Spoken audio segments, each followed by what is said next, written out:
I will start my speech. 3, 2, 1. Ladies and gentlemen, in the current status quo, it's true that the image of politicians is often tarnished. Take Indonesia, for example, where many policies are surrounded by controversy and scandal. However, it's important not to generalize this to all politicians. We must recognize that politicians operate in different spheres. Some are active only within political parties, others serve in parliament, and some hold executive positions. This nuance is often overlooked by the government side of the house when they claim the political system is entirely broken. Furthermore, the idea of implementing a competency test for political candidates doesn't align with the qualities we actually need in our leaders. What we require are individuals who can effectively solve real world problems, not just those who perform well in theoretical tests. Additionally, when discussing elections, the issues then stem solely from the candidates. The flaws also lie in the electoral system itself and the level of political literacy among voters.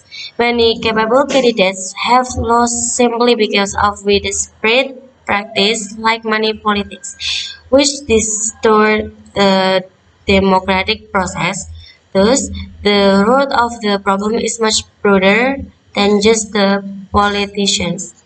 One thing that needs to be proven in this debate, why at the end of the day test is not necessarily determine someone's works. Before I go to my arguments, I have several rebuttals toward the government side of the house. First, on public distrust toward government, they argue that in the current situation, public distrust toward the government is significant. However, we believe this issue will also exist on their side because a certain level of distrust is necessary for a functioning democracy. It serves as part of the check and balance system in a desert, diverse and vast country like Indonesia, with citizens from various backgrounds and interests. It is impossible for the government to fulfill everyone's demands. Even historically, when good policies were implemented, public protests still occurred, showing that dissatisfaction is inevitable no matter how well the government performs. Second, on competency tests for political candidates, they propose that candidates should pass exams covering subjects like how economics and social sciences. But we argue that passing such tests does not guarantee better leadership, academic excellence, or the ability to perform well in written tests doesn't necessarily translate to practice problem solving or sound policy making in the real world. Third, one for participation, they suggest that their proposed mechanism will increase voter turnout.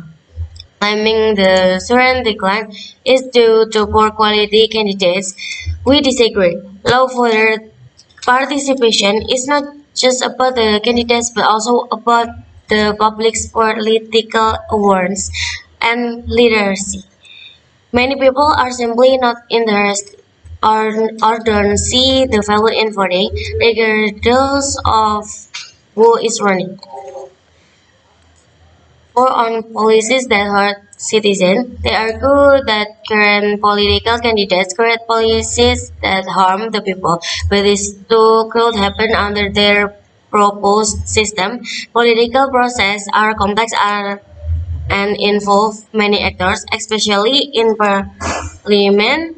No policy is created by just one individual. Debates, negotiation, and compromise are inevitable. Many outcomes can still be disappointing or even harmful, regardless of the candidate's qualification. 5. And scandals are an attention-seeking behavior. They point out that the current system is full of scandals and politicians seeking attention.